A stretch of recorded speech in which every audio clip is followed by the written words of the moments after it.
السلام عليكم ورحمة الله وبركاته. نحمد ونصلي على رسوله الكريم، أما بعد، فأعوذ بالله من الشيطان الرجيم. بسم الله الرحمن الرحيم.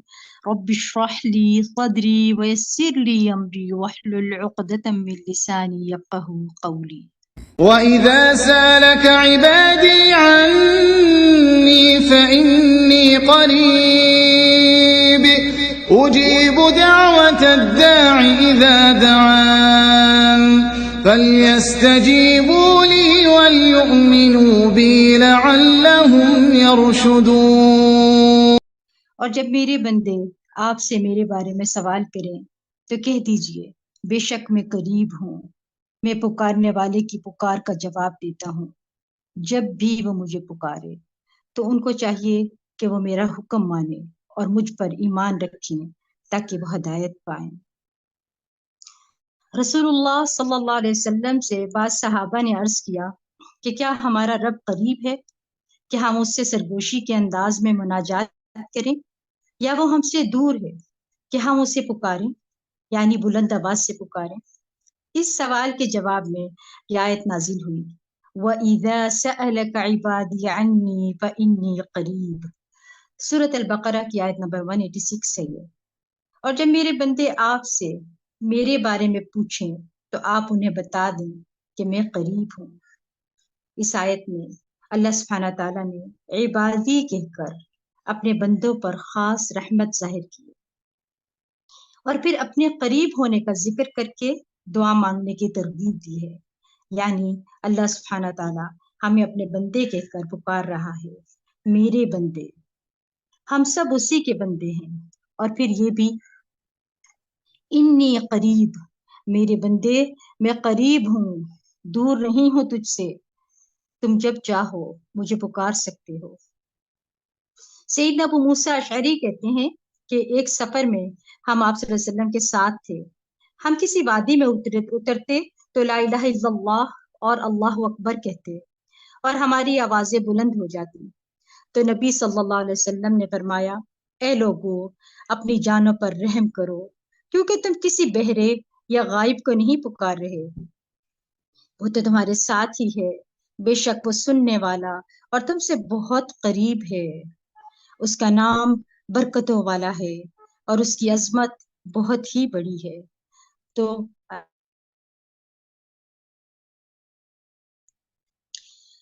اللہ سبحانہ وتعالیٰ قریب ہے، اس کو ہم چاہیں تو دل ہی دل میں پکاریں، سرگوشیوں کے انداز میں پکاریں یا اونچی آواز میں پکاریں، وہ ہر حال میں سنتا ہے، اور جب وہ سنتا ہے تو جواب بھی دیتا ہے اور ہماری دعائیں قبول بھی کرتا ہے۔ اس لیے ہمیں اس سے قریب محسوس کر کے ہمیشہ اس سے دعائیں کرتے رہنا چاہیے۔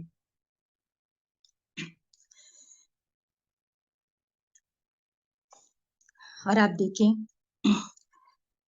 کہ اللہ سبحانہ تعالیٰ قریب ہے اور سنتا بھی ہے، تو وہ دعا کی قبولیت کے اعتبار سے قریب ہے، دعا کو سننے کے لحاظ سے قریب ہے۔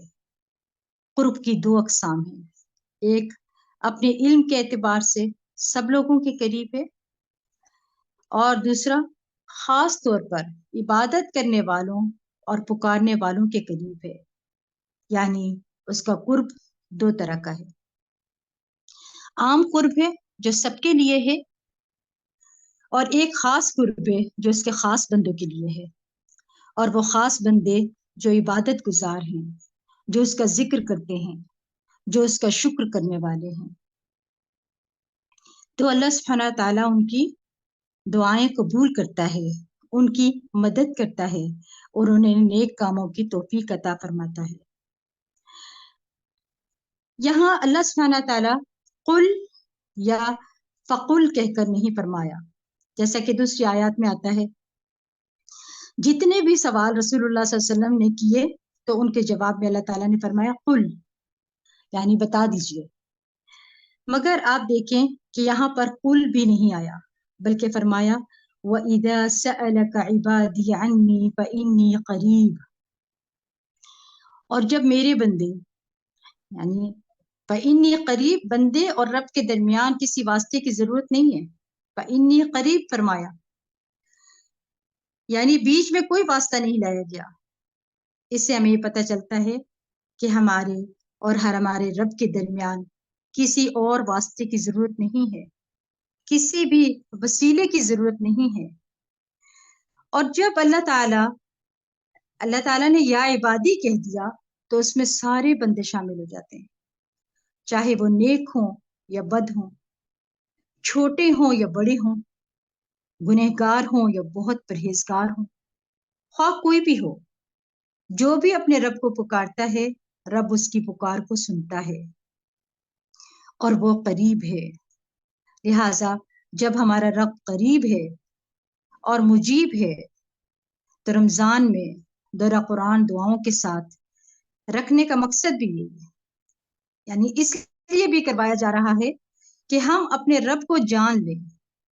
اگر ہمارا اپنے رب سے تعارف ہو جاتا ہے، ہم اپنے رب کو پہچان جاتے ہیں کہ ہم کس کو پکار رہے ہیں اور وہ کہاں ہے، تو جتنا ہمارا یقین ہوگا کہ وہ ہمارے قریب ہے اور وہ سنتا ہے اور جواب دیتا ہے، اتنی ہی زیادہ محبت اور اخلاص کے ساتھ ہم دعا کریں گے انشاءاللہ. فرمایا وَإِذَا سَأَلَكَ عِبَادِي، جب بندے میرے بارے میں پوچھیں. تو آپ دیکھیں سبحان اللہ تعالیٰ کتنا قریب ہے. اجیب دعوت الداعی اذا دعان، اللہ دعا کو ضائع نہیں کرتا. جو بھی مجھ سے مانگتا ہے اللہ فرماتے وہ مراد نہیں ہوتا. جیسے حضرت زکریا علیہ السلام نے کہا تھا وَلَمْ أَكُمْ بِدُعَائِكَ رَبِّ شَقِيًّا، کہ اے رب تجھے پکار کر میں کبھی بھی بدبخت ہوا ہی نہیں. جو بھی مانگتا ہوں کبھی بھی بدبخت نہیں ہوا میں، یعنی کبھی مایوس ہوا ہی نہیں، کبھی محروم ہوا ہی نہیں. جب بھی تجھے پکارا تجھ سے لے ہی لیا. اس لیے ہر دعا کرنے والے کو یہ یقین ہونا چاہیے کہ ہماری دعا سنی جائے گی، کیونکہ شیطان انسان کے دل میں یہ وسوسہ ڈالتا ہے کہ تمہاری دعا قبول نہیں ہوگی. یاد رکھیے کہ ہر ایک کی دعا قبول ہوتی ہے اگر بندہ صحیح معنوں میں اپنے رب کو پکارتا ہے اور اللہ دعاؤں کو سنتا ہے اور جواب بھی دیتا ہے. اللہ سنتا بھی ہے اور جواب بھی دیتا ہے، یعنی اس کا مطلب ہے کہ اللہ تعالیٰ کسی دعا کرنے والے کی دعا کو نامراد نہیں کرتا. جو بھی مجھ سے مانگتا ہے وہ کچھ لے کر ہی جاتا ہے، نہ ہی کوئی چیز اللہ کو اس دعا کے قبول کرنے سے مشغول کرتی ہے، بلکہ وہ دعاؤں کو سننے والا ہے. اس میں دعا مانگنے کی رغبت دلائی گئی ہے اور اللہ تعالیٰ کے ہاں دعا ضائع نہیں ہوتی ہے. ضرورت اس بات کی ہے کہ ہم اپنے دل کو حاضر کر کے دعا مانگے، اخلاص کے ساتھ مانگے، قبولیت کے اوقات میں اور جو قبولیت کی علامات ہیں ان کو آگے رکھتے ہوئے ہم مانگے. رسول اللہ صلی اللہ علیہ وسلم نے فرمایا تم میں سے ہر ایک کی دعا قبول کی جاتی ہے جب تک کہ کوئی گناہ یا قطع رحمی کی دعا نہ کرے، بشرطے کہ جلدی بھی نہ کرے. پوچھا گیا یا رسول اللہ صلی اللہ علیہ وسلم وہ جلدی کیا ہے؟ فرمایا یہ کہ کوئی کہے کہ میں نے دعا کی اور میں نے دوبارہ دعا کی تو میں نے نہیں دیکھا کہ وہ میری دعا قبول کرتا ہو، سو اس وقت وہ تھک ہار کر رہ جائے اور دعا کرنا چھوڑ دے. ایسا نہ کرے بلکہ وہ دعا کرتا رہے، کیونکہ اس کی قبولیت کے مختلف طریقے ہیں، وہ مختلف انداز کے ساتھ قبول کرتا ہے. پھر دیکھیں کہ دعا کرنے سے پہلے دو چیزوں کی ضرورت ہے، ایک توبہ اور دوسرا استغفار. توبہ کا مطلب ہے گناہوں سے کنارہ کشی اختیار کر لینا اور اس بات کا پکا عزم کرنا کہ دوبارہ وہ یہ گناہ نہیں کرے گا. اور استغفار یعنی استغفار کا مطلب ہے بخشش طلب کرنے کو کہتے ہیں. یا اللہ ہمیں معاف کر دے، ہمارے گناہوں پر پردہ ڈال دے. توبہ اور استغفار ہم معنی بھی ہیں، امام ابن قیم رحمہ اللہ کہتے ہیں کہ استغفار میں توبہ شامل ہے اور توبہ میں استغفار شامل ہے، اور جب انہیں الگ الگ بولا جاتا ہے تو پھر اس کا معنی الگ الگ بھی ہوتا ہے، اور اگر یہ دونوں مل کر آئیں تو استغفار کا مطلب یہ ہوتا ہے کہ زندگی میں ہم جو کر چکے ہیں اللہ تعالی ہمیں ان کے شر سے محفوظ رکھے، یعنی آئندہ کے لیے ہمیں گناہوں کے شر سے بچائے، اور توبہ کا مطلب ہے کہ ہم آئندہ یہ نہیں کریں گے، دوبارہ ہم یہ کام نہیں کریں گے۔ اور پھر یہ بھی کہا گیا کہ فَلْيَسْتَجِيبُوا لِي وَلْيُؤْمِنُوا بِي لَعَلَّهُمْ يَرْشُدُونَ، تو ان کو چاہیے کہ وہ میرا حکم مانیں اور مجھ پر ایمان رکھیں تاکہ وہ ہدایت پائیں۔ اب یہاں کیا سمجھ آ رہا ہے؟ انہیں چاہیے کہ وہ میری بات مانیں، یعنی اگر یہ چاہتے ہیں کہ جب میں انہیں پکارتا ہوں، اللہ بھی پکارتا ہے نا، یاد رکھیں کہ اللہ بھی پکارتے ہیں، قرآن مجید میں بہت جگہ یا ایھا الذین آمنوا کہہ کے ہمیں پکارا گیا ہے، اے لوگوں جو ایمان لائے ہو، یا ایھا الناس کہہ کر تمام انسانوں کو پکارا گیا ہے، آذان میں پکار آتی ہے، حی علی الصلاۃ حی علی الفلاح، آؤ نماز کی طرف، آؤ فلاح کی طرف۔ تو کیا ہم بھی اپنے رب کی پکار کو سنتے ہیں؟ پھر فرمایا وَلْيُؤْمِنُوا بِي لَعَلَّهُمْ يَرْشُدُونَ، تو ان کو چاہیے کہ میرا حکم مانیں اور مجھ پر ایمان رکھیں تاکہ ہدایت پائیں۔ اس بات کو اس طرح نہیں لینا کہ نعوذ باللہ فزیکلی قریب ہے، ہمارے دل میں بیٹھے ہوئے ہیں، نہیں، بلکہ قربت کے لحاظ سے ایک احساس کا نام ہے یہ۔ آپ نے محسوس کیا ہوگا کہ بہت سے لوگ دور ہوتے ہوئے بھی آپ کے دل کے قریب ہیں، اور بہت سے لوگ ایسے ہیں قریب ہوتے ہیں، آپ کے ساتھ زندگی گزارتے ہیں، مگر وہ دل سے بہت دور ہوتے ہیں۔ لہٰذا یاد رکھیں کہ اللہ سبحانہ وتعالیٰ کا قرب محسوس کرنے کی چیز ہے، مثلاً وہ سنتا ہے، وہ دیکھتا ہے، سمیع بصیر ہے، خبیر ہے، جو ہمارے دلوں کے راز تک جانتا ہے، تو پھر اس سے بڑھ کر قریب کون ہوگا؟ ابھی دل میں خیال آ کر دماغ تک اٹھتا ہے، اس سے پہلے وہ جان لیتا ہے کہ وہ بندہ کیا سوچ رہا ہے، وہ ہماری شہ رگ سے بھی زیادہ قریب ہے، وہ یہ بھی جانتا ہے کہ ہم ماضی میں کیا کر چکے ہیں اور مستقبل میں کیا کرنے والے ہیں۔ تو کیا کوئی اور ہے جو یہ سب جانتا ہو؟ تو کیا وہ ہماری ضروریات کو نہیں جانتا ہوگا؟ کیا وہ ہمارے دکھ کو، پریشانیوں کو نہیں جانتا ہوگا؟ کیا وہ ہماری زندگی کے مقاصد کو نہیں جانتا؟ کیا وہ ہماری کوششوں کو نہیں جانتا؟ کیا وہ ہماری عبادتوں کو نہیں جانتا؟ اور پھر یہ بھی کہا گیا کہ فَلْيَسْتَجِيبُوا لِي وَلْيُؤْمِنُوا بِي لَعَلَّهُمْ يَرْشُدُونَ، انہیں چاہیے کہ وہ بھی میری بات مانیں۔ وہ ہر چیز کو جانتا ہے، اللہ بڑا غفور الرحیم ہے، وہ خوب جانتا ہے، وہ سب کچھ جانتا ہے، تو جو جانتا ہے اس سے مانگنا ہے نا، بنسبت اس کے جو کچھ بھی نہیں جانتا اور اس سے توقعات لگا کر بیٹھے ہوئے ہیں کہ یہ ہمارے لیے کچھ کرے گا۔ عام طور پر ہم جب مشکل کا شکار ہوتے ہیں تو بندوں کی طرف دیکھتے ہیں، نہیں، بلکہ جو اپنے رب کو قریب پاتے ہیں تو اپنے رب سے ہی مانگتے ہیں، اور رب ہی کی طرف پلٹ پلٹ کر جاتے ہیں کہ یا اللہ اگر تو ہم سے ناراض ہے تو ہم تیری ہی طرف پلٹتے ہیں، تیری ہی طرف رجوع کرتے ہیں، یہ جان کر کہ وہ میرا رب قریب ہے۔ لہٰذا رمضان میں ہم خوب خوب دعائیں کریں گے انشاءاللہ، کیونکہ افضل ترین عبادت ہے، الدعاء مخ العبادہ، عبادت کا مغز ہے، عبادت کی ٹاپ پر کیا ہے؟ دعا ہے۔ لہٰذا رمضان میں عبادت کا جیسے مہینہ ہے، یعنی رمضان عبادت کا مہینہ ہے، رمضان میں دعاؤں کے لیے وقت نکالنا ہے، ہمیں کثرت کے ساتھ دعائیں کرنی ہے باذن اللہ۔ دعا ہے کیا؟ یہ سوال ہوتا ہے نا کہ دعا کیا ہے. دعا کا لغوی معنی دعا یا دعویٰ ہے، اور اس کا روٹ ورڈ ہے دال عین واو. دعا کا لفظی معنی جو ہے وہ کسی کو آواز اور کلام کے ساتھ مائل کرنا، پکارنا. آواز یعنی آواز بھی دینا، بات بھی کرنا، اپنی طرف متوجہ بھی کرنا ہے. قرآن میں دعا کا لفظ مختلف معنوں میں آیا ہے.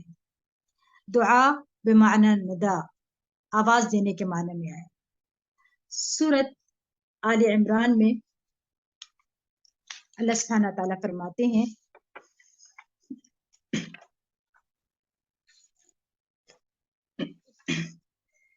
وَرَبَطْنَا عَلَى قُلُوبِهِمْ.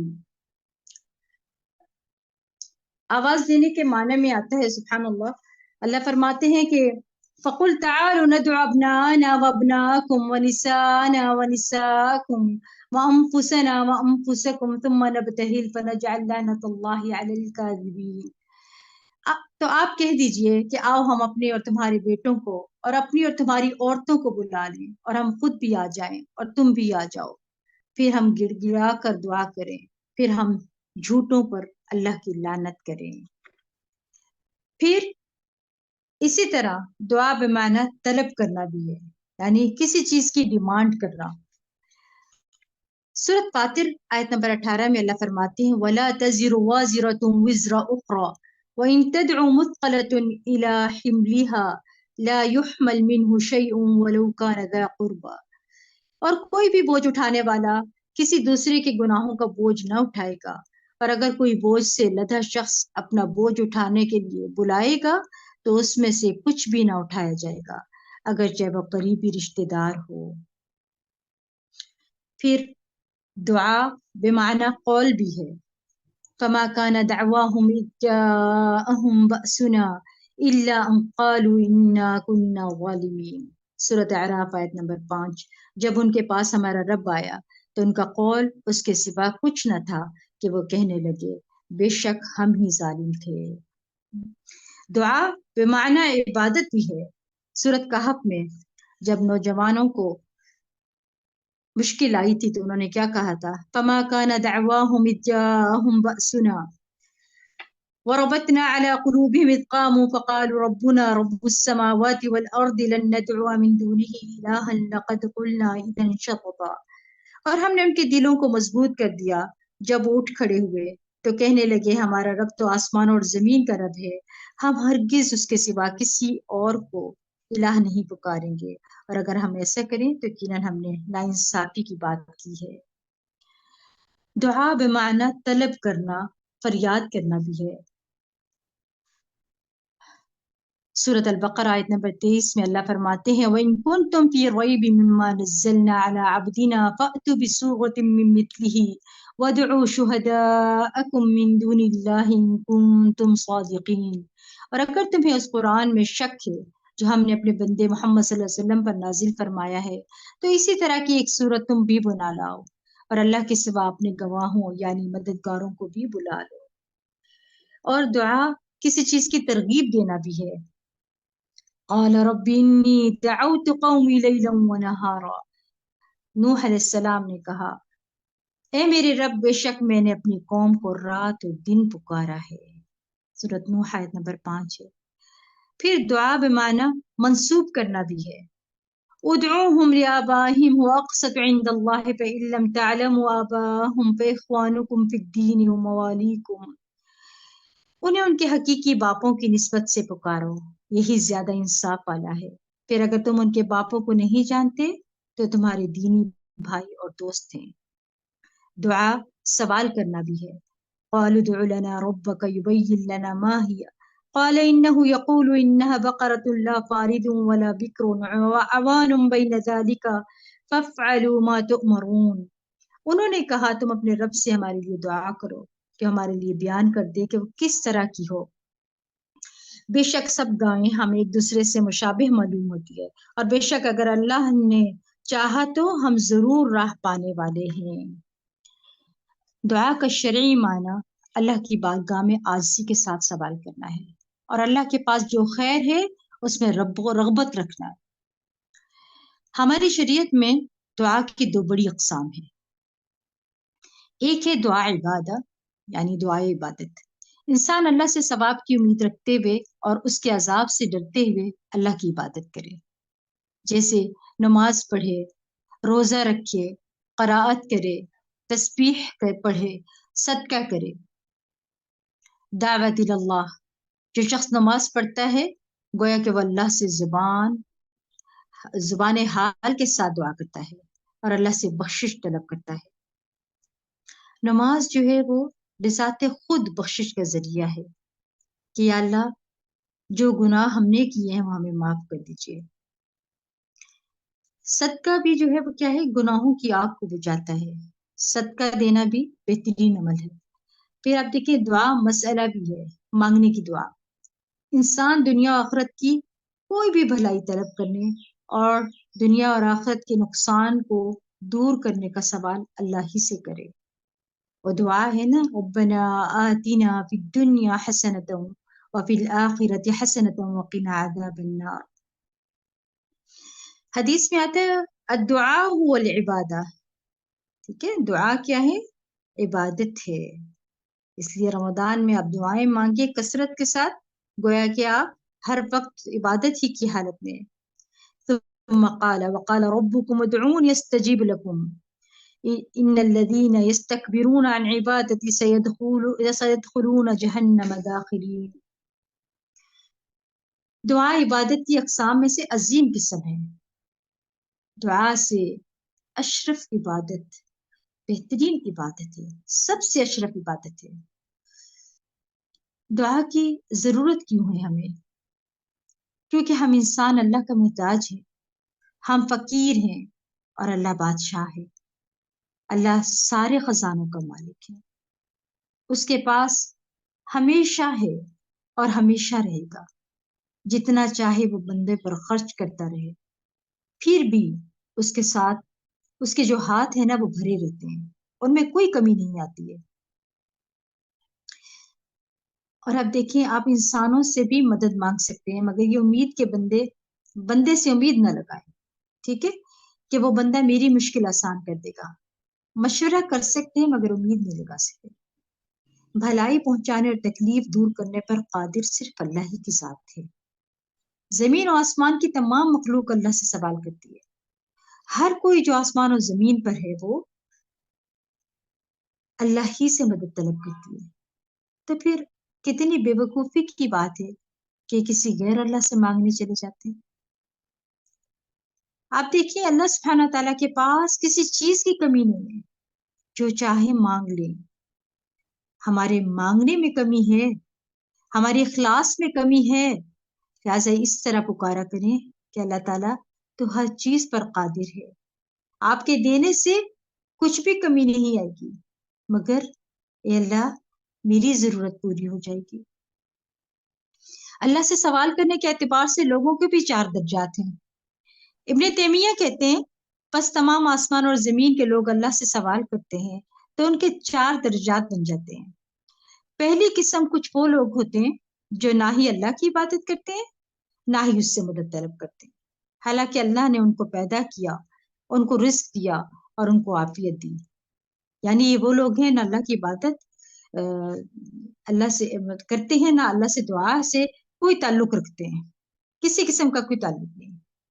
دوسری قسم کچھ وہ لوگ ہوتے ہیں جو اللہ سے مدد طلب کرتے ہیں تو اللہ ان کی مدد کرتا ہے، حالانکہ وہ اللہ کی عبادت نہیں کرتے، نہ نماز نہ روزہ کچھ بھی نہیں، مگر جب مصیبت آتی ہے تو اللہ سے دعا کر لیتے ہیں۔ تیسری قسم کچھ وہ لوگ ہوتے ہیں جو اللہ کی عبادت اور اطاعت طلب کرتے ہیں لیکن نہ ہی اس سے مدد مانگتے ہیں اور نہ ہی اس پر توکل کرتے ہیں، نماز روزہ کر لیتے ہیں مگر دعا نہیں کرتے، کہتے ہیں کہ اللہ کو پتہ ہے کہ مجھے کیا چاہیے تو پھر مانگنا کس لیے، حالانکہ اللہ کہتا ہے مانگو تو ہم کیوں نہ مانگے۔ چوتھی قسم کچھ وہ لوگ ہوتے ہیں جو اللہ کی عبادت کرتے ہیں اور اس سے مدد طلب کرتے ہیں تو اللہ اپنی عبادت اور اپنی اطاعت پر ان کی مدد کرتا ہے، جیسا کہ ہم دعا کرتے ہیں رب اعنی علی ذکرک و شکرک و حسن عبادتک. یہ لوگ عبادت بھی کرتے ہیں اور مدد بھی مانگتے ہیں. ہمیشہ دعا کرتے رہنا چاہیے، ہر دکھ میں، ہر پریشانی میں، ہر بیماری میں، ہر موقع پر، ہر چیز کے لیے، چھوٹی سی چھوٹی چیز کے لیے بھی اللہ سے مدد مانگنی، کیونکہ وہ دے کر احسان نہیں جتاتا، وہ دے کر شرمندہ نہیں کرتا، وہ واپس نہیں مانگتا، وہ بغیر شرط کے دیتا ہے اور بہت زیادہ دیتا ہے. اللہ تعالیٰ کا بندوں کو حکم ہے کہ وہ اس سے اس کا فضل مانگے. فضل یہ ہے کہ چاہے ہم اس قابل نہیں ہیں پھر بھی آپ سے مانگتے ہیں، آپ ہمیں عطا کیجیے. اور اللہ تعالیٰ کو یہ پسند ہے کہ بندے اس سے مدد مانگے، اس سے دعا مانگے، اس رب سے مانگے. تو وہ سن کر بات کو نشر نہیں کرتا، پردے میں سارا کام کر دیتا ہے. اگر ہم انسان کو کتنا بھی امین بنائیں، امانتیں اس کو کہیں میری بات امانت رکھیں، وہ پھر بھی بات آگے کر دیتا ہے اور آپ کے راز کھل جاتے ہیں. اللہ تعالیٰ کا اپنے بندوں کو ہر چیز اسی سے مانگنے کا حکم دیا ہے. نبی صلی اللہ علیہ وسلم بھی اللہ سے مانگنے کا حکم دیتے رہے. اللہ کے نزدیک دعا سے زیادہ کوئی چیز معزز نہیں ہے. اللہ تعالیٰ دعاؤں کو سننے والا ہے. اللہ تعالیٰ لاچار کی دعا قبول کرتا ہے. اللہ تعالیٰ نے دعا مانگنے کا حکم دیا ہے اور قبولیت کا وعدہ بھی کیا ہے، پھر ہم رب سے کیوں نہ مانگے.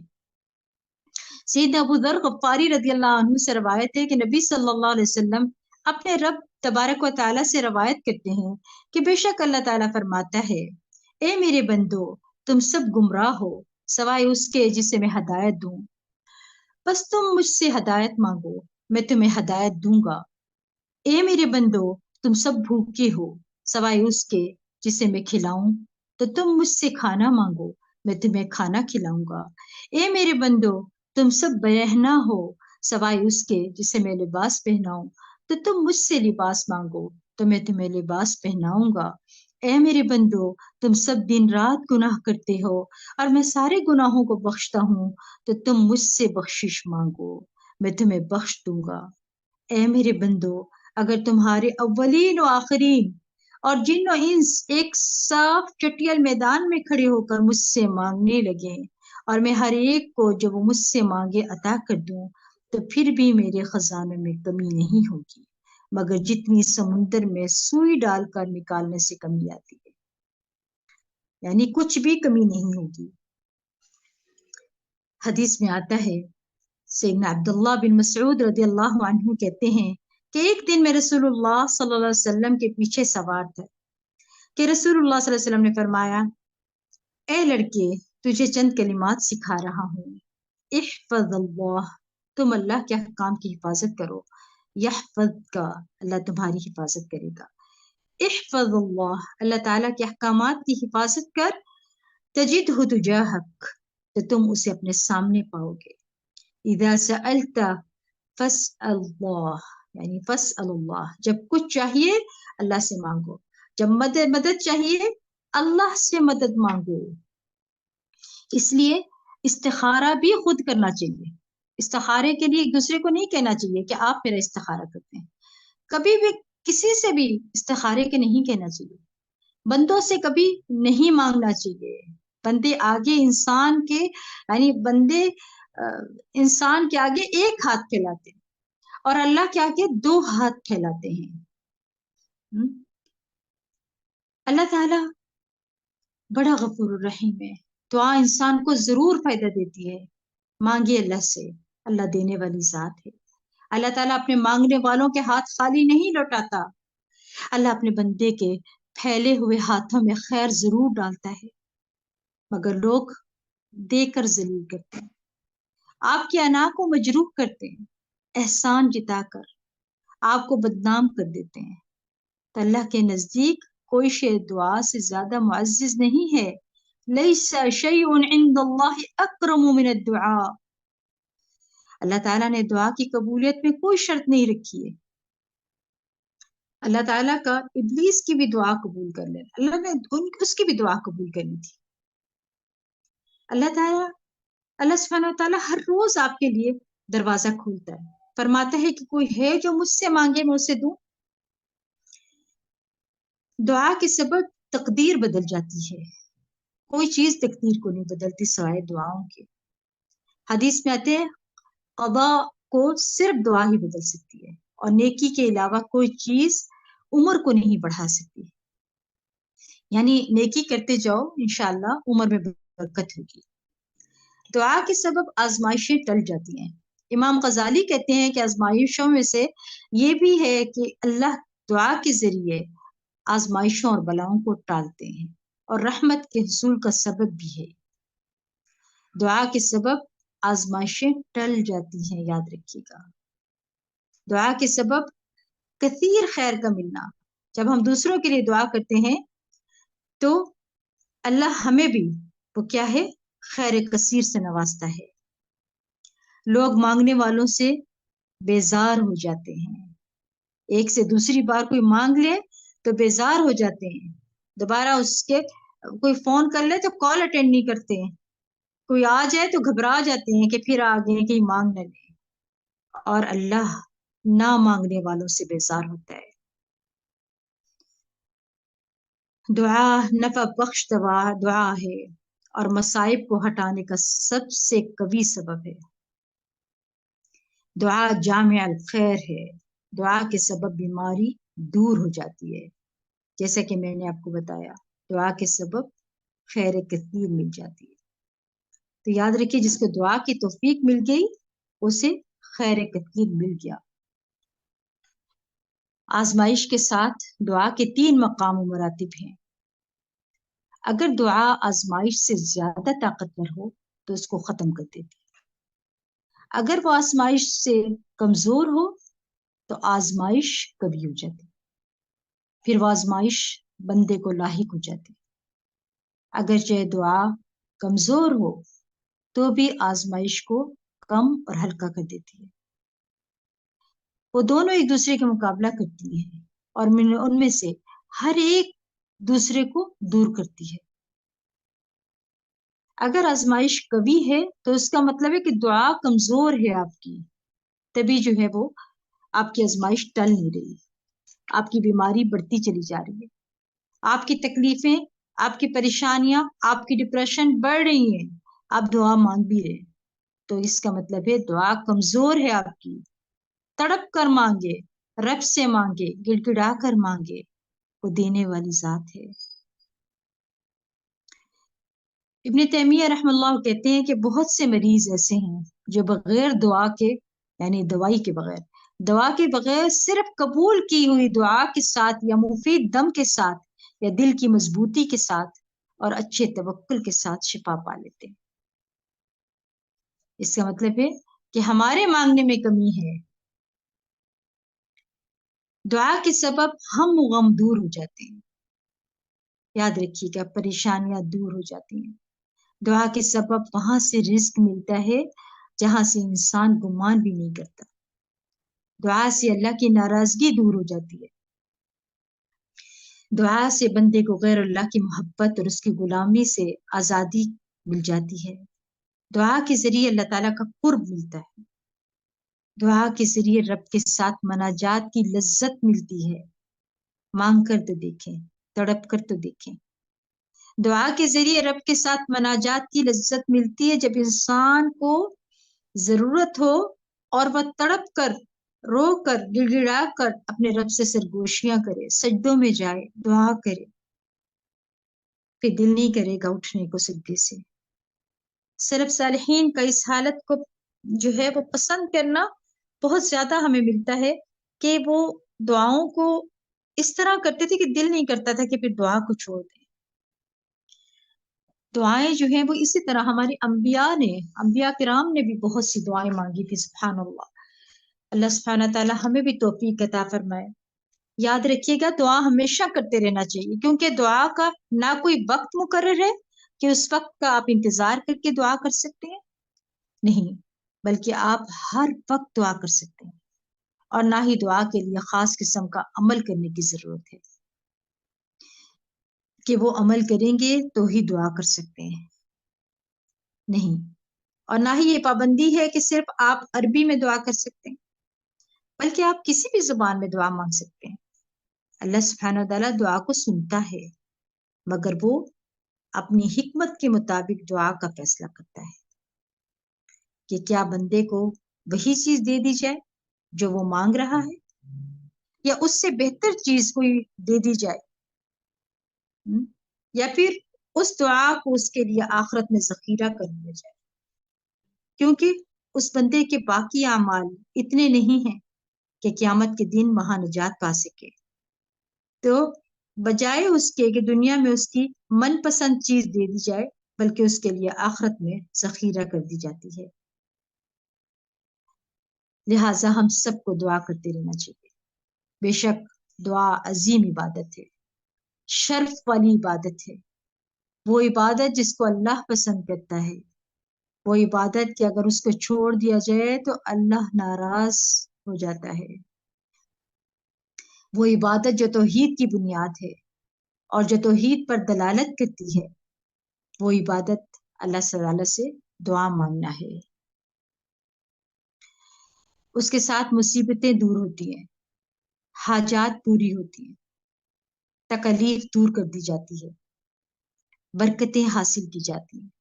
لہٰذا جو مشکلات سے نکلنا چاہتا ہے وہ دعا کو لازم کر لے، کیونکہ اللہ ہی پریشانیوں کو دور کرتا ہے۔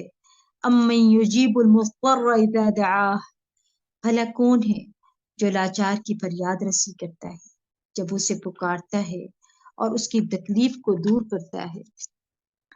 تو جو شخص بھی مشکلات اور پریشانیوں سے نجات چاہتے ہیں اس کے لیے ضروری ہے کہ وہ دعا کو لازم کر لے، کیونکہ اللہ تعالیٰ کے سوا کوئی نہیں جو پریشانیوں کو دور کر سکے۔ وقتی طور پر کوئی آپ کو دلاسا دے دے گا، دکھ بانٹ لے گا، مگر آپ کی مشکل صرف اور صرف اللہ تعالیٰ ہی حل کر سکتا ہے۔ ہم دیکھتے ہیں کہ عموماً لوگوں کا مشکل وقت میں اللہ کے سوا ہر ایک کو بھول جانا، یعنی اللہ سے دعا کرنے کی بھی تین صورتیں ہیں۔ ایک یہ کہ اللہ کی توحید تعریف بیان کرنا، بندہ کہتا ہے یا اللہ لا الہ الا انت سبحانک انی کنت من الظالمین۔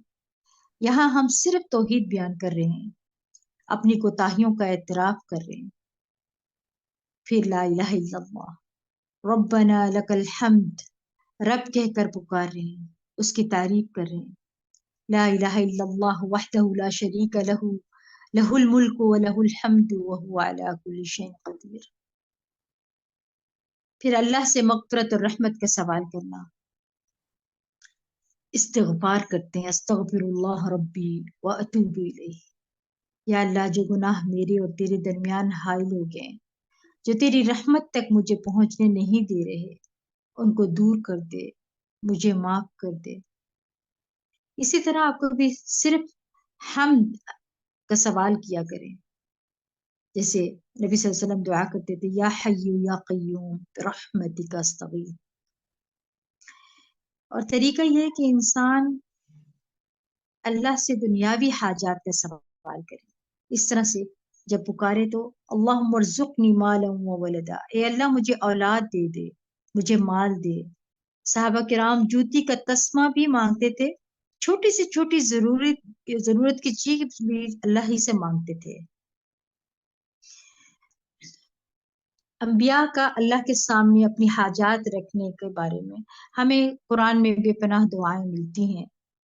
انبیاء کا جو ہے مشکل میں اللہ کی طرف رجوع کرنا، جیسے فرمایا جاتا ہے کانوا اذا فزعوا فزعوا الى الصلاۃ، رسول اللہ صلی اللہ علیہ وسلم نے فرمایا انبیاء پر جب بھی کوئی پریشانی آتی تو وہ نماز کی طرف متوجہ ہو جاتے ہیں۔ دعاؤں کی قبولیت کا انحصار نیکیوں میں دوڑ ہے، نیکیوں میں آگے جائیں، انہم کانوا یسارعون فی الخیرات ویدعون رغبا ورہبا، رغبت اور رہبت کے ساتھ دعا مانگی۔ آدم علیہ السلام کی دعا تھی ربنا ظلمنا انفسنا وان لم تغفر لنا وترحمنا لنكونن من الخاسرین، اے ہمارے رب، ہم نے اپنی جانوں پر ظلم کیا، اور اگر تو نے ہمیں نہ بخشا اور ہم پر رحم نہ کیا تو ضرور ہم خسارہ پانے والوں میں سے ہو جائیں گے۔ تو اللہ تعالیٰ کا آدم علیہ السلام کی دعا کو قبول کر لینا،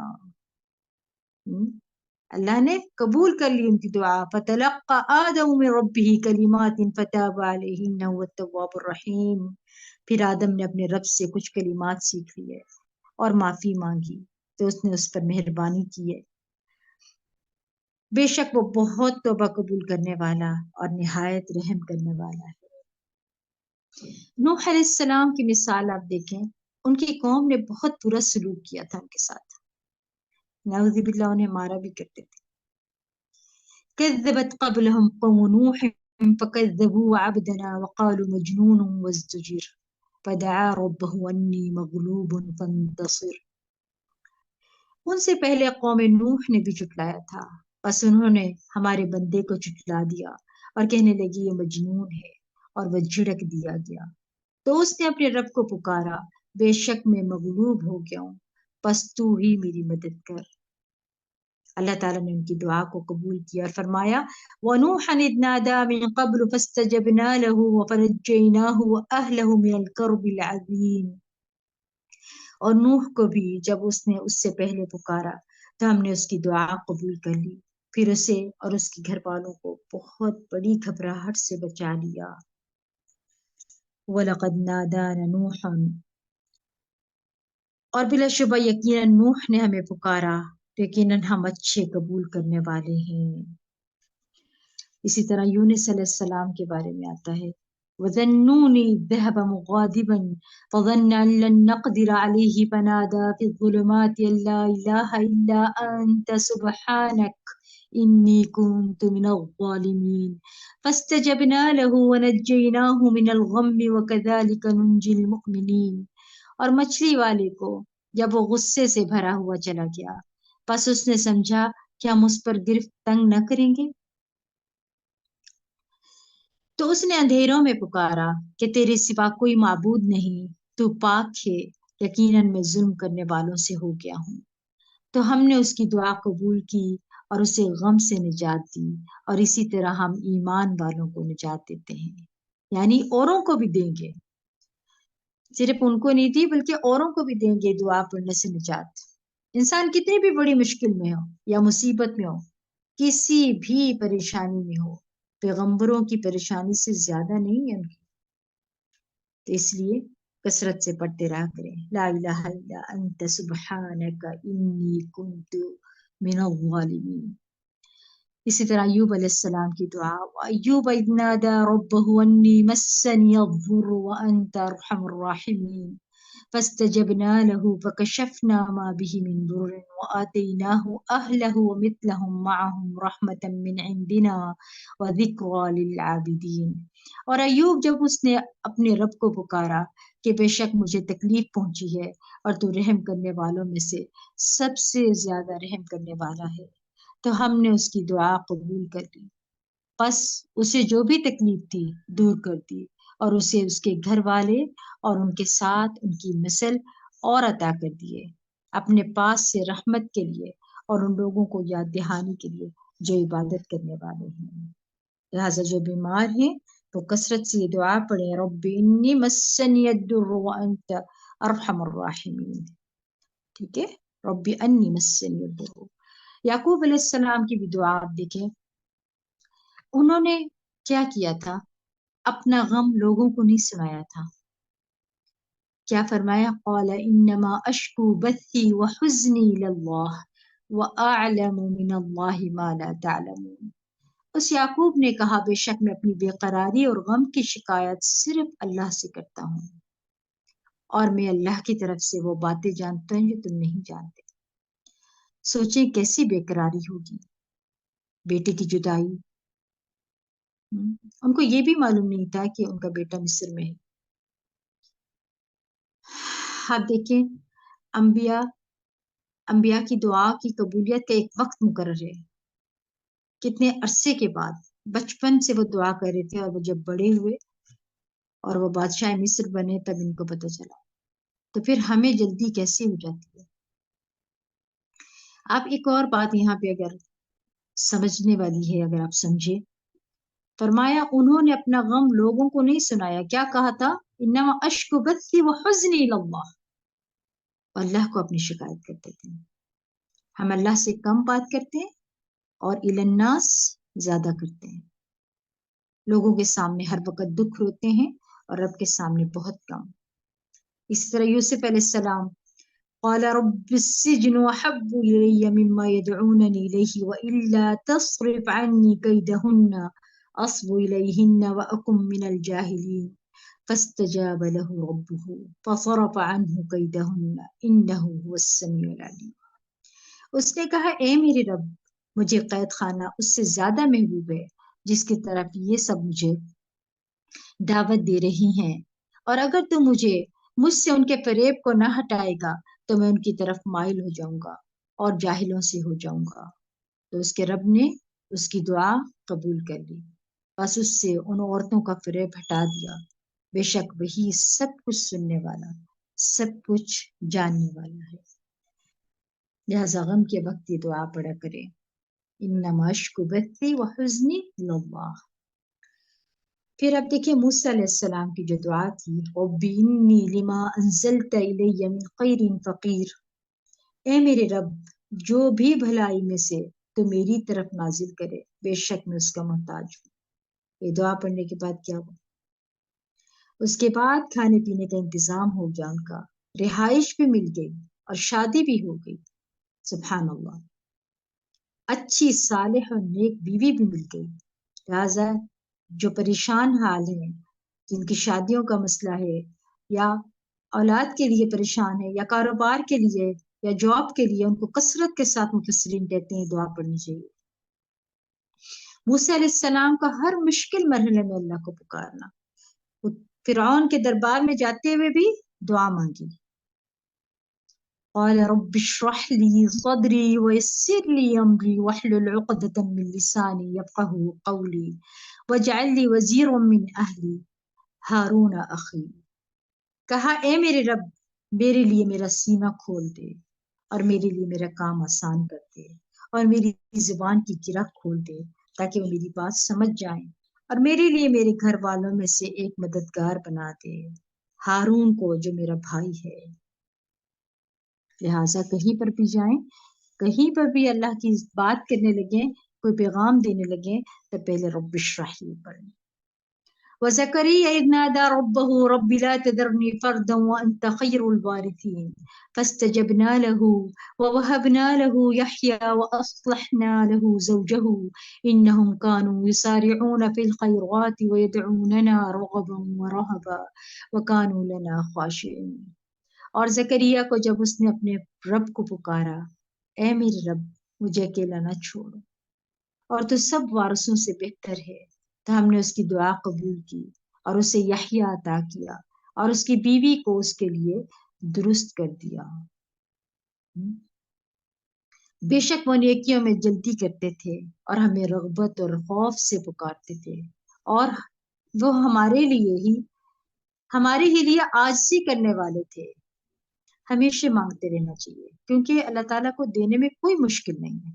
تو پھر کیوں نہ مانگے؟ کچھ عرصہ مانگ کر رکتے کیوں ہیں؟ مانگتے رہا کریں اپنی اولاد کے لیے، دعائیں کرتے رہنی چاہیے. نبی صلی اللہ علیہ وسلم کیا اللہ تعالیٰ سے دعا کرنے کا بھی ہمیں قرآن میں ملتا ہے. سورۃ انفال آیت نمبر 9 میں اللہ فرماتے ہیں، انہوں نے دعا کی تستغیثون ربکم فاستجاب لکم انی ممدکم بألف من الملائکۃ مردفین.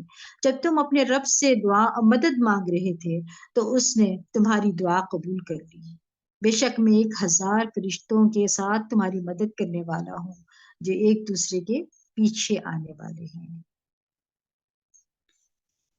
پھر آپ دیکھیں مرد مومن کی مثال، فَسَتَذْكُرُونَ مَا أَقُولُ لَكُمْ وَأُفَوِّضُ أَمْرِي إِلَى اللَّهِ إِنَّ اللَّهَ بَصِيرٌ بِالْعِبَادِ. فَوَقَاهُ اللَّهُ سَيِّئَاتِ مَا مَكَرُوا وَحَاقَ بِآلِ فِرْعَوْنَ سُوءُ الْعَذَابِ. بس ان قریب تم یاد کرو گے جو میں تم سے کہہ رہا ہوں، اور میں اپنا معاملہ اللہ کے سپرد کرتا ہوں، بے شک اللہ بندوں کو خوب دیکھنے والا ہے۔ تو اللہ نے اسے ان کے برے نتائج سے بچا لیا جو انہوں نے تدبیریں کی، اور آل فرعون کو برے عذاب نے گھیر لیا۔ اللہ نے اپنے بندے کو بچا لیا اور پھر پوری قوم کو غرق کر دیا۔ اللہ تعالیٰ قریب و مجیب ہے، وہ قریب بھی ہے اور دعا کو فوراً سنتا بھی ہے۔ غار والوں کو بھی اللہ کو پکارنا اور اللہ کا ان کے لیے مشکل سے نکلنے کا راستہ بنانا، یہ حدیث ہم نے بہت بار پڑھی ہے، سبحان اللہ، کہ جس کے اندر وہ دعا مانگتے ہیں اور اللہ سبحانہ تعالیٰ ان کے سامنے سے غار کے منہ سے پتھر کو سرکا دیتے ہیں۔ اور اسی طرح ایک اور بچے کا واقعہ بھی ہے، وہ بچہ جسے بادشاہ نے جادوگر کے پاس جادو سیکھنے کے بھیجا تو اللہ نے اسے اپنی پہچان دی۔ بادشاہ کو جب پتہ چلا تو اس نے کہا اسے فلاں پہاڑ پر لے جاؤ اور اسے اس پہاڑ کی چوٹی پر چڑھاؤ، اگر یہ اپنے دین سے پھر جائے تو اسے چھوڑ دینا، اور اگر انکار کر دے تو اسے پہاڑ کی چوٹی سے نیچے پھینک دینا۔ چنانچہ بادشاہ کے ساتھی اس لڑکے کو پہاڑ کی چوٹی پر لے گئے تو اس لڑکے نے کہا اللہم اکفنیہم بما شئت، اے اللہ جس طرح تو چاہے تو مجھے ان کے مقابلے میں کافی ہو جا۔ اس پہاڑ پر فوراً ایک زلزلہ آیا جس سے وہ بادشاہ کے سارے ساتھی گر گئے اور وہ لڑکا چلتا ہوا بادشاہ کی طرف آ گیا۔ بادشاہ نے اس لڑکے سے پوچھا کہ تیرے ساتھیوں کا کیا ہوا؟ لڑکے نے کہا اللہ مجھے ان سے کافی ہو گیا۔ بادشاہ نے پھر اس لڑکے کو اپنے ساتھیوں کے حوالے کر کے کہا اسے ایک چھوٹی کشتی میں لے جا کر سمندر کے درمیان میں لے جاؤ، اگر یہ اپنے دین سے پھر جائے تو اسے چھوڑ دینا، اور اگر انکار کر دے تو اسے اس سمندر میں پھینک دینا۔ بادشاہ کے ساتھی اس لڑکے کو لے گئے تو اس لڑکے نے کہا اللہم اکفنیہم بما شئت، اے اللہ تو جس طرح چاہے مجھے ان کے مقابلے میں کافی ہو جا۔ پھر وہ کشتی بادشاہ کے ان ساتھیوں سمیت الٹ گئی اور وہ سارے کے سارے غرق ہو گئے، اور وہ لڑکا چلتے ہوئے بادشاہ کی طرف آ گیا۔ بادشاہ نے اس لڑکے سے کہا کہ تیرے ساتھیوں کا کیا ہوا؟ اس نے کہا اللہ مجھے ان کے مقابلے میں کافی ہو گیا۔ لہٰذا کوئی بھی دشمن ہو، کوئی بھی ایسا بندہ ہو جس سے آپ کو تکلیف پہنچ رہی ہو، آپ کو نقصان پہنچانا چاہ رہے ہیں، تو یہ دعا کثرت سے پڑھیں اللہم اکفنیہم بما شئت۔ آسیہ علیہ السلام کی مثال بھی ہے، وَضَرَبَ اللَّهُ مَثَلًا لِّلَّذِينَ آمَنُوا امْرَأَتَ فِرْعَوْنَ إِذْ قَالَتْ رَبِّ ابْنِ لِي عِندَكَ بَيْتًا فِي الْجَنَّةِ وَنَجِّنِي مِنْ فِرْعَوْنَ وَعَمَلِهِ وَنَجِّنِي مِنَ الْقَوْمِ الظَّالِمِينَ۔ اور اللہ نے ان لوگوں کے لیے جو ایمان لائے فرعون کی بیوی کی مثال بیان کی ہے، جب اس نے کہا اے میرے رب میرے لیے اپنے پاس جنت میں ایک گھر بنا دے اور مجھے فرعون سے اور اس کے عمل سے نجات دے اور مجھے ظالم قوم سے نجات دے۔ اللہ تعالیٰ کا ان کی دعا کو قبول کرنا بھی حدیث سے ملتا ہے۔ سیدنا ابو ہریرہ رضی اللہ عنہ کہتے ہیں کہ فرعون نے اپنی بیوی کے 2 ہاتھوں اور 2 پاؤں کے لیے 4 میخیں گاڑی۔ جب وہ فرعونی ان سے جدا ہوتے تو فرشتے ان پر سایہ کر لیتے۔ انہوں نے کہا رب ابن لی عندک بیتا فی الجنہ ونجنی من فرعون وعملہ ونجنی من القوم الظالمین، اے میرے رب میرے لیے اپنے پاس جنت میں گھر بنا اور مجھے فرعون اور اس کے عمل سے نجات دے اور مجھے ظالم لوگوں کے بھی چھٹکارا نصیب فرما۔ بس اللہ تعالیٰ نے جنت میں ان کے گھر سے پردہ ہٹا دیا، یعنی پردہ ہٹا کر ان کو ان کا گھر دکھا دیا۔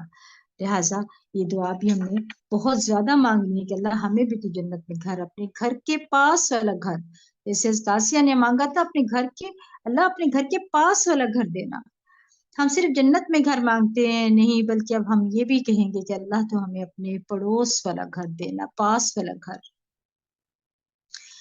سارہ علیہ السلام کا بھی اللہ سے مدد مانگنا۔ نبی صلی اللہ علیہ وسلم نے فرمایا ابراہیم علیہ السلام نے سارہ کے ساتھ ہجرت کی اور انہیں لے کر ایک شہر پہنچے جس میں بادشاہوں میں سے ایک بادشاہ ظالموں میں سے ایک ظالم رہتا تھا۔ اسے اطلاع دی گئی کہ ابراہیم علیہ السلام ایک ایسی عورت کو لائے ہیں جو سب عورتوں سے خوبصورت ہے۔ اس نے ابراہیم علیہ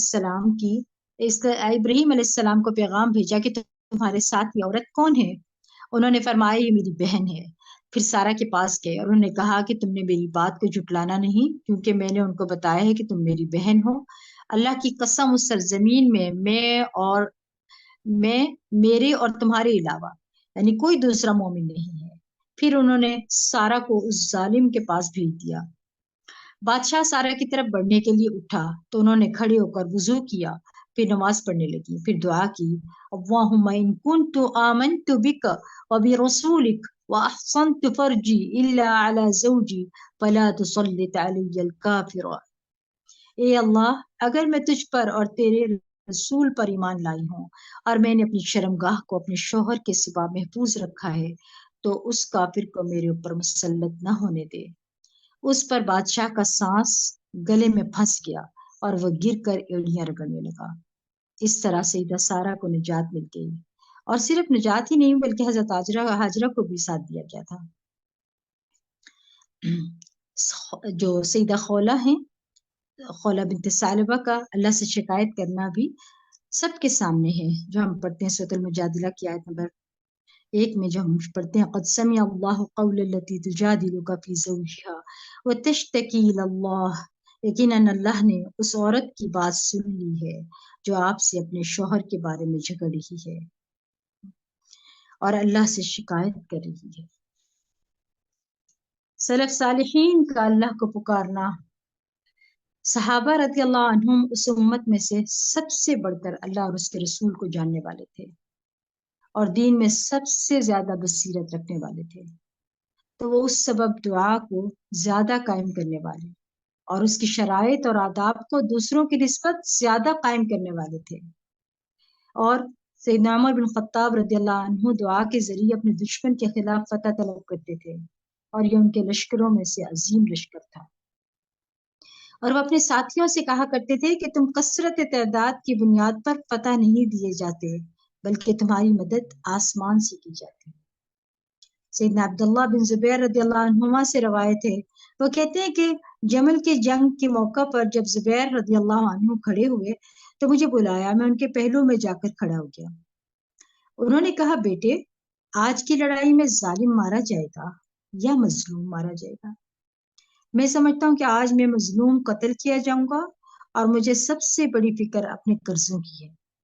کیا تمہیں بھی کچھ اندازہ ہے کہ قرض ادا کرنے کے بعد ہمارا کچھ مال بچ سکے گا؟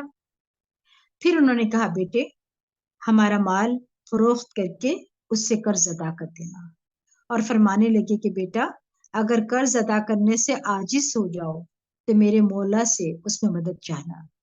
عبداللہ نے بیان کیا کہ اللہ کی قسم میں ان کی بات نہیں سمجھ سکا۔ میں نے پوچھا، اے میرے بابا، من مولا کا؟ قال اللہ، آپ کے مولا کون ہیں؟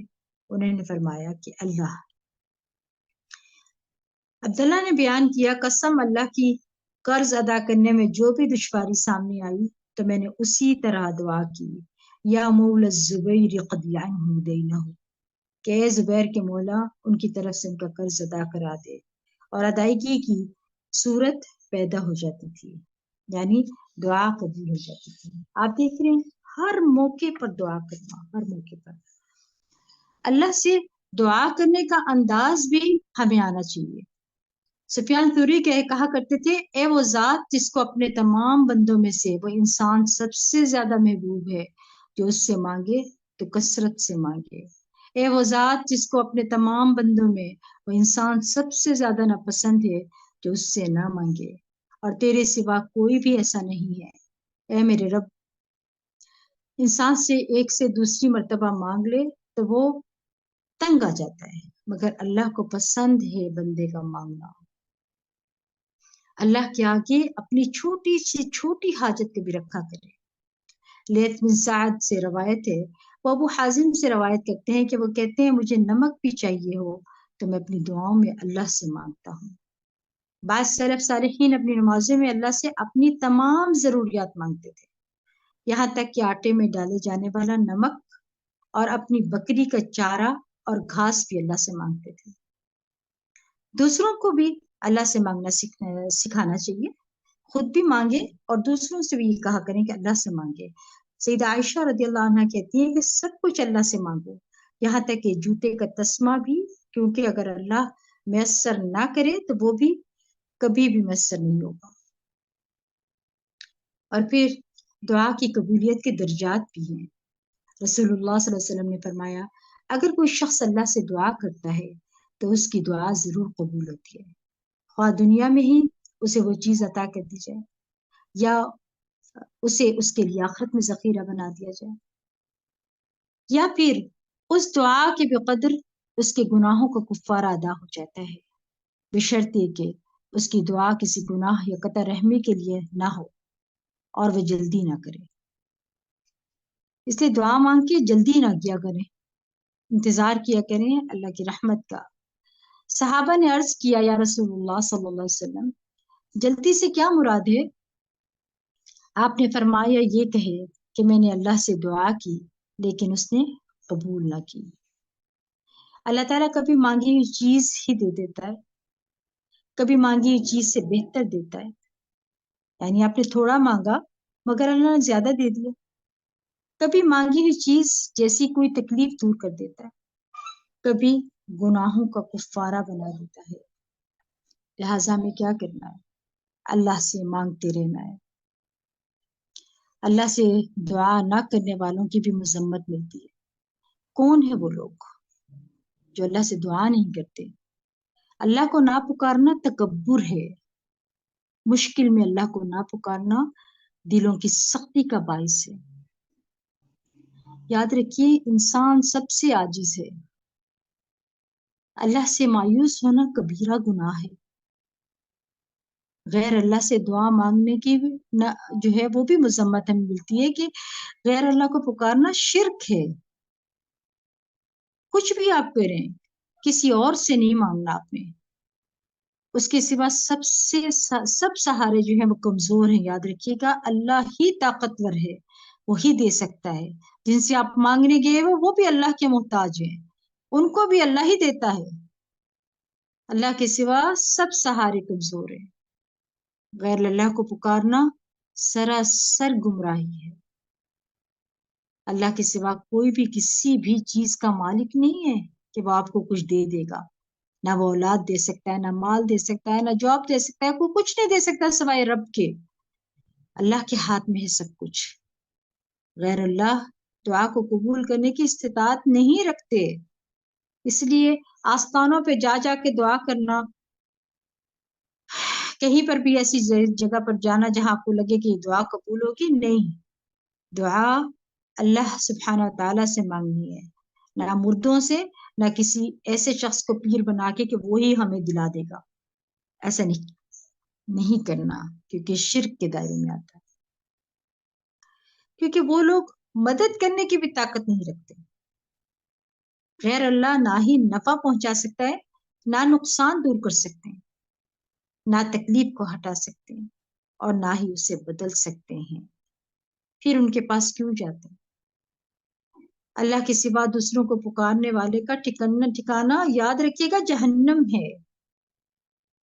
کس سے پکارنا؟ اللہ تو خود کہتا ہے ادعونی وقال ربکم ادعونی استجیب لکم، مجھ سے مانگو میں قبول کروں گا۔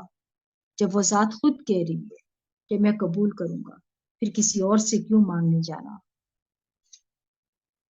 اللہ سے دعا کیا کریں۔ اللہ کی ذات ہے جو دے سکتی ہے، اس کے سوا کوئی نہیں دے سکتا۔ اس کے پاس سے ساری رحمتیں ہیں، اس کے پاس سے سارے غیب کے خزانے۔ اللہ سے کہا کرے اللہ تو ہمیں اپنے غیب کے خزانوں سے نواز۔ اللہ تیرے تو خزانوں میں کوئی کمی آنے والی نہیں ہے۔ اللہ تو ہمیں بہترین عطا کر، جو ہم مانگ رہے ہیں شاید وہ اس میں کمی ہے، لیکن تیری ذات جو ہے وہ بہترین دینے والی ہے، تو ہمیں بہترین سے بہترین عطا فرما۔ اللہ تعالیٰ سے دعا ہے کہ ہمیں دعا کا مفہوم اور معنی سمجھنے کی توفیق عطا فرمائے، اور ہمیں دعا کی اہمیت کا احساس دلا دے کہ ہم واقعی اس سے اس طرح دعا مانگے جس طرح دعا مانگنے کا حق ہے۔ اللہ سے دعا ہے کہ ہمیں رمضان میں دعا کرنے کی توفیق عطا فرمائے، اور غم اور پریشانی اور ڈپریشن جب زیادہ ہو جائے تو کیا کرنا ہے؟ روزانہ صبح حدیث کے مطابق یہ دعا پڑھا کریں، اللہم انی اعوذ بک من الہم والحزن والعجز والکسل والجبن والبخل وضلع الدین وغلبۃ الرجال۔ اللہ سبحانہ تعالیٰ دعاؤں کو قبول کرتا ہے، وہ ساری پریشانیوں کو ٹال دیتا ہے، وہ دکھوں کو خوشیوں میں بدل دیتا ہے. وہ ذات بڑی غفور الرحیم ہے.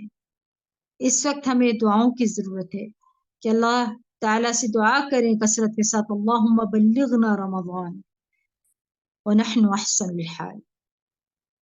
بہترین حال میں, اللہ صحتوں کے ساتھ, عافیتوں کے ساتھ, رزق کی فراوانیوں کے ساتھ, یا اللہ اپنی رحمتوں کے ساتھ ہمیں رمضان نصیب کر دے, اور رمضان میں ہمیں روزے رکھنے اور رکھوانے کی توفیق عطا فرما دے. یا اللہ جو کمی بیشیاں ہماری پہلے رہ گئی ہیں, اللہ سبحانہ و تعالیٰ وہ ہماری کمیوں کو دور کر دے. اس سال جب ہم روزے رکھ رہے ہوں تو اللہ بہترین عبادت کرنے والے ہوں, بہترین انداز کے ساتھ دعائیں مانگنے والے ہوں, بہترین انداز کے ساتھ تیرا ذکر و اذکار کرنے والے ہوں, بہترین انداز کے ساتھ صدقہ و خیرات کرنے والے ہوں. اللہ تو ہمیں اپنے غیب کے خزانوں سے نواز. ہم تیری رحمت کے محتاج ہیں میرے مولا. تو ہمیں معاف کر دے, ہمارے گناہوں کو بخش دے. جو کچھ ہم نے کیا اللہ وہ ہم سے درگزر فرما دے. یا رب العالمین تو ہمیں معاف کر دے. رمضان میں دعائیں کرنی ہے بہت زیادہ, یہ سمجھ کر کے یہ بھی عبادت ہے. اب آپ ذکر کر چکے ہیں, تسبیحات پڑھ چکے ہیں, نماز پڑھ چکے, قرآن پڑھ چکے ہیں, روزہ آپ نے ویسے رکھا ہوا ہے, سبحان اللہ, کہیں آپ دور کر رہے ہیں, کہیں کوئی اور عمل ہے, آپ اس وقت میں مصروف ہیں, لیکن جو خالی وقت ہو اس میں آپ دعائیں مانگتے جائیں. کیونکہ یاد رکھیے کہ یہ ہر گھڑی قبولیت کی گھڑی ہے. اللہ کی رحمتیں نازل ہوں گی, موقع اللہ نے دے دیا, رمضان نصیب کر دیا, تو اللہ سبحانہ تعالیٰ سے مانگ لے جو مانگنا ہے. اللہ سے دعا کرتے ہیں کہ اللہ ہمیں رمضان میں دعا کرنے کی توفیق عطا فرما, اور ایسے الفاظ عطا فرما جو کہ قبولیت والے ہوں, اور ہم اپنے رب سے جو ہے وہ کچھ مانگ لیں جو اللہ کو پسند ہے. اور سب سے بڑی بات یہ ہے کہ اللہ ہم تیرے بن جائیں, اللہ ہم تیرے بن جائیں, اور ہم سے وہ عمل لے جس سے تو راضی ہو جائے. اور ہمارا رب, اے ہمارے رب تو ہم پر رحم فرما دے, ہمیں معاف کر دے, ہمیں بخش دے, اور ہماری عبادات کو قبول فرما لے. اللہ ہمیں صحتوں کے ساتھ رمضان نصیب فرما دے, اور یا رب العالمین تو ہمیں بہترین عمل کرنے والا بنا دے. ربنا تقبل منا انك انت السميع العليم وتب علينا انك انت التواب الرحيم. وصلى الله تعالى على خير خلقه محمد وآله وصحبه أجمعين برحمتك يا أرحم الراحمين. آمين ثم آمين.